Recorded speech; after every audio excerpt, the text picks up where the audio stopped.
Push the welding bench out the way. We have a little more room here, and I was just working on this nuclear bracket. The one that actually comes with it's aluminum. And like I said, we're just gonna weld it on it. So I just ended up using my racy looking braces over here and just kind of put a touch of paint, spray a little bit so you can't even see it's there. So just nicely mounted, clean, you know, nice and straight and sturdy. Yeah, that had that little dent here before, by the way. So after work, I'm just staying a little bit more to work on the hatch I bought, the tailgate. So I had some dents and scratches here. I'm not trying to make it perfect, but just decent, and paint it to the white. Just gotta use a spray can, the perfect match paint, and it's been working pretty good.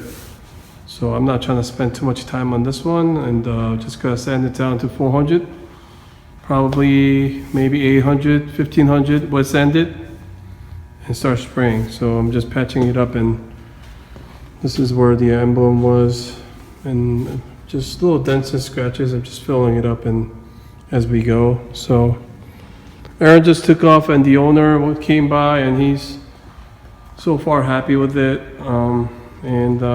We should be able to finish it up and put it on the dyno by lunchtime tomorrow. So Aaron just finished up little things here and there. Everything's mounted. Meth line is going to be a little short because he bought the used meth kit, and that was for 2.0. 2.0 actually, the line actually comes up here, but the 3.8 will be around. Finally, I ran out of clear coat, so as you can see, some of the spots are not perfect, but I'm gonna do another layer tomorrow. But I think that looks pretty good. Now it's matching, but I don't think it's the same white that I believe that badge at one point was repainted. That's why it's actually slightly different from the front of the truck. Yeah, I probably need to do some polishings here, but I'm very happy with it. It was a little embarrassing driving around with the red tailgate. So today we couldn't actually tune this car. There was this kit in particular, it's really a bitch to line up all the V-band. I mean, Aaron's done probably 7-8 kits, installs and all the fixes, but still couldn't line it up perfectly. So we thought it was okay, but it only was leaking when it was hidden up, so we couldn't even tell on the lift. As Aaron was going to actually do some wash in this car before we do some pulls and stuff. As he was pulling out, I saw some smoke coming out from the engine bay, so that's when we actually realized there was a slight leak. So the customer was all excited, showed up, but we just had to tell him that we're just gonna do this on Monday. And also, this car is actually very loud. It has an open downpipe right now, so I don't think we could actually go ahead and tune this car without the exhaust, because that's just gonna have a flag, and I'll be getting in trouble for that. So I ended up just staying here, just finish up some stuff inside, and I was running in and out, and I just made a good mess over here, spray painting that tailgate. So it was all pink, the spray cans. I used like 3 of them, bunch of Bondo, fixed pretty much all the dents. There are some spots that I'm not happy with, but I think they'll do the job just fine. So I'm gonna go enjoy my weekend. I'll probably have to come out a little bit for tomorrow for some can tunes and stuff like that. So Saturday I just came in for a quick can tune, and it was Santa Fe. Had fun with it. because it's actually a bitch to get to the ECU, but got it done. Just doing a quick wash for this customer's car. It was in pretty filthy condition, so I did a quick wash, and it's nice and clean now. It's really nice out today, so I'm gonna give it a wash for my truck and go. Have to go get some equipment here and there. All right, so Monday, Aaron just pretty much done with this car. Finally, there was just a surprise after surprises. But yeah, there was what was warped? This flange right there? Yeah, flange right there. Yeah, the one from a turbo kit to the header, the flange was warped. But you know what? So he said that the kit was new, right? yeah, it could be just the flange itself, but they walled. Yeah, but I'm saying, like, now I'm thinking about it, if it was new, this is not new. No, this is a used kit. He bought it from somebody down in Texas or Orlando. Someone down in Florida. Yeah, but the other pipes look brand new. I don't know. He only had it for like a short period of time, but I don't know why the turbo went. So apparently the turbo smoked. Give me a J. So I'm just gonna go over what we did on this car. Pretty much, basically nothing. Undo everything to redoing the whole turbo kit. So now intercooler is all bolted down, nice and tight, not going anywhere. All the pipes are in there, nice and tight. Turbos all lined up, no leak issues, nothing. Aaron just had to double check if there was any issues with the V-band after we connect that exhaust pipe. Apparently the owner sold his single outlet exhaust, and he wanted us to tune it with the just open down pipe or just open header, and that wasn't going to happen over here. I'm not going to risk my rent or anything over here getting kicked out for just one car. So we actually had to make him bring the second cat, and Aaron just gutted it out, got both of them out. So the second cats are in there just to have it connected with the stock exhaust. We're not gonna put that last part because that's gonna be very restricted, and that's gonna make some difference at least.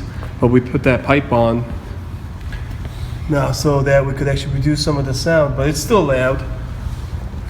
It's just the one resonator there, but at least that's reasonable to drive it around. Boost controller, all the boost lines are actually connected the proper way, teed off the intake manifold.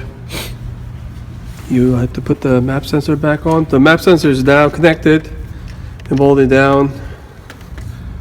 We put the meth kit in the trunk, and now it's actually welded. The bung's actually welded instead of using that spacer. What else did we fix? Oh yeah, the main thing is the return line. It's all AM fitting, welded in the oil pan, and no leak whatsoever. There's some signs of oil because of the power steering, whatever was left, and just whenever we blow a fan, whatever, it just start to drip, and it's ready to jump on the dyno. Hopefully there's no surprise. Especially with that wastegate spring, he doesn't know what the wastegate spring is in there. So, but we assume that it's like 5 pounds almost. That's what the kit comes with, unless the previous owner was there. So I couldn't really film anything today. I had a few Canton guys came in, and had to kind of catch up. I got here like about 1 o'clock. Came from New Jersey. Anyhow. We finally got the 3.8 turbo on the dyno, and a few issues here and there that we were actually kind of worried about in the first place, but it was the only way to find out on the dyno. So the spring on the wastegate was over 10 pounds, that's for sure. So we couldn't like really get it on, though it was making a lot of power. But I had to just let off before like 3,500 RPM. But we found another spring that was in there, probably not for the wastegate. in that the WG40 or whatever, the Turbo Smart one, and we put that spring in there. The car was making about 5 to 6 pounds. The boost wasn't actually shooting up like we wanted to shoot up or anything like that, so we just couldn't do it. And also the turbo itself was smoking. We're definitely sure that it's not the return line, but we had some issues with the Precision turbo in general in the past. And so the previous owner that had the kit actually bought that turbo separately, supposedly like used. So we don't know what the issue it is, but the owner's gonna actually send it out at one point. But anyway, what's important is we had no issues in the leak, like the return line or feed line, anything like that. Oil pan, no oil leak or anything. Everything's installed correctly. Everything's in working order, except for the power steering. Like we actually were able to put it on the dyno, no problem. Power steering was perfectly working. Out of nowhere, when we pull it off, it just stopped working. So we don't know what took a crap, and that's the only thing. But so the owner is gonna come back. He has to give us some harnesses, and so we can put everything back together. And somewhat the flange of the header, or the one from the turbo kits, was warped, so we couldn't make it flush fitting. So in order to put that in and put a little gasket in between to crush it, we have a thicker gasket that we use. The U-pipe has to come off and realign the whole turbo pretty much. So he has to come back, but we're just, he wanted the car back by today, so we just let him take the car with that spring in there that's gonna make 5-6 pounds, and you know it's gonna be still reasonably drivable and everything. So you guys see that car back here and on the next vlog, but I just wanted to kind of end the video what happened here. I just couldn't film anything. The owner filmed some here and there, but my hands are tied up and we're just trying to figure out the issue and hand over the car. So at one point we wanted to order the spring and tune it tomorrow or something, but the owner really wants the car back today. So eventually he's gonna come back here and we're gonna fix some issues here and there.